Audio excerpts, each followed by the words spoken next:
అందరికీ నమస్కారం. అవినీతి అధికారుల వల్ల భూమికి సంబంధించిన సమస్యలు ఎదుర్కొంటున్నారా? వాళ్లను చూసి భయపడుతున్నారా? ఇక ఆ భయం అస్సలు వద్దు. ఎందుకంటే ఈరోజు మనం సామాన్యుడి చేతిలో ఒక బ్రహ్మాస్త్రంలాంటి చట్టం గురించి తెలుసుకోబోతున్నాం.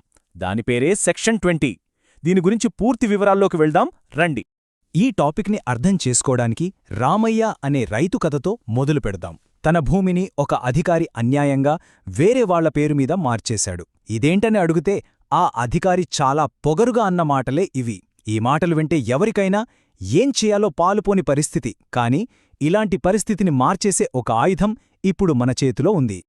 అధికారుల అరాచకం అనేది చాలామందికి అనుభవమే కదా. వాళ్లను ఎవరూ ఏమీ చేయలేరు అనే ధీమాతో ఉంటారు. కానీ ఆ ధీమాను పటాపంచలు చేసే టైం వచ్చేసింది. అవును, మీరు విన్నది నిజమే.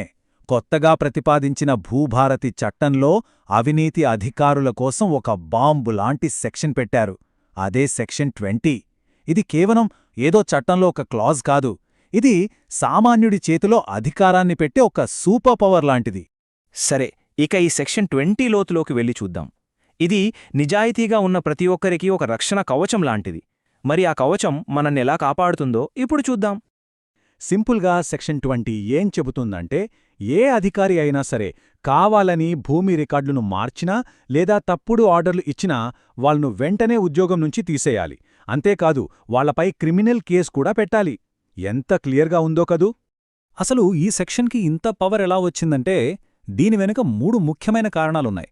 మొదటిది, ఇది ప్రభుత్వ భూములకు నకిలీ పాస్బుక్కుల నుంచి రక్షణ కల్పిస్తుంది. రెండోది, భూమికి సంబంధించిన ప్రతి అధికారిని భారతీయ న్యాయ సంహిత కింద పబ్లిక్ సర్వెంట్గా చూస్తుంది. ఇక మూడోది, చాలా ముఖ్యమైనది, మోసం చేస్తే ఎలాంటి బేరాల లేకుండా కఠినమైన శిక్షలు వేస్తుంది. సరే, ఇంతకీ అధికారులు ఎలాంటి తీవ్రమైన పరిణామాలను ఎదుర్కోవాల్సి వస్తుంది? ఈ కొత్త చట్టం ప్రకారం వాళ్లు చేసే ఒక చిన్న తప్పు వాళ్ల జీవితాన్నే తలక్రిందులు చేయగలదు. ఒక్కసారి టేబుల్ చూడండి. పాత చట్టాల్లో మహా అయితే ఫైన్ వేసేవాళ్లు లేదా ఏదో డిపార్ట్మెంటల్ యాక్షన్ తీసుకునేవాళ్లు. కాని ప్రతిపాదిత కొత్త చట్టంలో అలా కాదు. ఉద్యోగం తీసేయడం పక్కా, క్రిమినల్ కేసు పెట్టడం తప్పనిసరి. అంటే సింపుల్గా చెప్పాలంటే, రికార్డు తారుమారు చేస్తే డైరెక్టుగా జైలుకే. ఎంత పెద్ద మార్పుది! ఒక అవినీతి అధికారి దొరికిపోతే ఏమవుతుందో ఈ 3 స్టెప్పుల్లో చాలా క్లియర్గా చూడొచ్చు. ఫస్ట్, మోసం చేస్తాడు, వెంటనే ఉద్యోగం ఊడుతుంది. ఆ తర్వాత క్రిమినల్ కేసులో ఇరుక్కుంటాడు. దీన్నుంచి తప్పించుకోడానికి ఛాన్సే లేదు. సో దీనివల్ల మనకు కలిగే అతిపెద్ద లాభం ఏంటంటే, మన భూమికి భద్రత పెరుగుతుంది. అధికారులు లంచం తీసుకోవాలన్నా, భూ కబ్జాదారులకు సాయం చేయాలన్నా భయపడతారు. అయితే ఇక్కడ మనం గుర్తుంచుకోవాల్సిన ఒక ముఖ్య విషయముంది. అధికారి చేసింది పొరపాటు కాదని, కావాలనే చేసిన మోసమని నిరూపించడానికి మన దగ్గర బలమైన సాక్ష్యాలు ఉండాలి. సరే, ఇదంతా బాగుంది. ఇప్పుడు చాలా ముఖ్యమైన విషయానికొద్దాం. ఒక అధికారి వేధిస్తే లేదా మన పనిని కావాలనే ఆలస్యం చేస్తే అప్పుడేం చేయాలి? దానికొక క్లియర్ యాక్షన్ ప్లాన్ ఉంది. అధికారి మీ పని చెయ్యకుండా ఏం చేసుకుంటావో చేసుకో అంటే ధైర్యంగా ఇలా చెప్పండి: సార్, సెక్షన్ 20 సబ్సెక్షన్ 3 ప్రకారం మీరు కావాలని రికార్డులో తప్పులు సరిచేయకపోతే మీ ఉద్యోగం పోతుంది. నేను ఈ విషయంపై నేరుగా కమిషనర్ గారికి ఫిర్యాదు చేస్తాను. ఈ మాటలకున్న పవర్ చాలా చాలా పెద్దది. ఇదిగో మీ యాక్షన్ ప్లాన్. ఫస్ట్, సెక్షన్ 23 గురించి చాలా కాన్ఫిడెంట్గా చెప్పండి. ఒకవేళ లంచమడిగితే ఆడియోగాని వీడియోగాని రికార్డ్ చెయ్యండి. ఆ సాక్ష్యాలను ఏసీబీకి లేదా పై అధికారులకు పంపండి. గుర్తుంచుకోండి, చట్టం మన వైపే ఉంది. చాలాసార్లు అధికారులు రకరకాల సాకులు చెప్పి లొసుగులు వెతికి తప్పించుకోవాలని చూస్తారు. వాటిని ఎలా ఎదుర్కోవాలో ఇప్పుడు చూద్దాం. మీ చేతిలో కూడా కొన్ని పవర్ఫుల్ అస్త్రాలున్నాయి.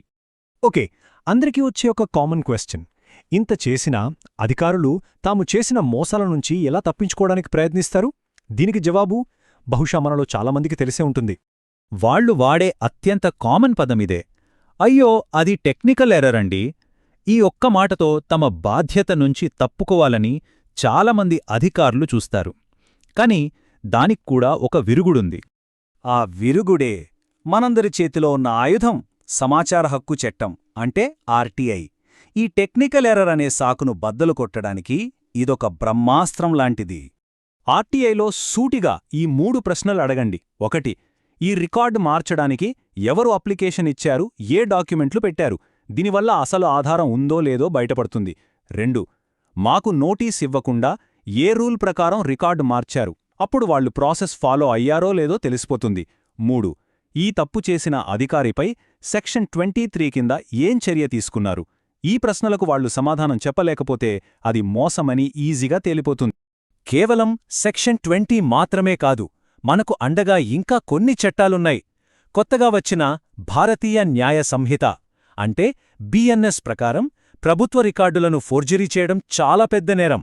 అంతకన్నా ముఖ్యంగా మన రాజ్యాంగంలోని ఆర్టికల్ 300A చట్టవిరుద్ధంగా మన ఆస్తిని ఎవరూ తీసుకోకుండా పూర్తి రక్షణ కల్పిస్తుంది. ముగింపుగా ఈ యొక్క విషయాన్ని బలంగా గుర్తుపెట్టుకోండి. సెక్షన్ 20 అనేది అధికారుల మెడమీద వేలాడుతున్న ఒక కత్తిలాంటిది.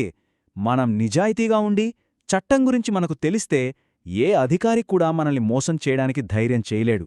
సో మళ్ళీ మొదటికే వద్దాం. ఇప్పుడు చెప్పండి, అధికారికి భయపడాలా లేక చట్టమనే ఆయుధాన్ని చేతిలోకి తీసుకొని ధైర్యంగా మన హక్కుల కోసం పోరాడాలా? నిర్ణయం మీదే.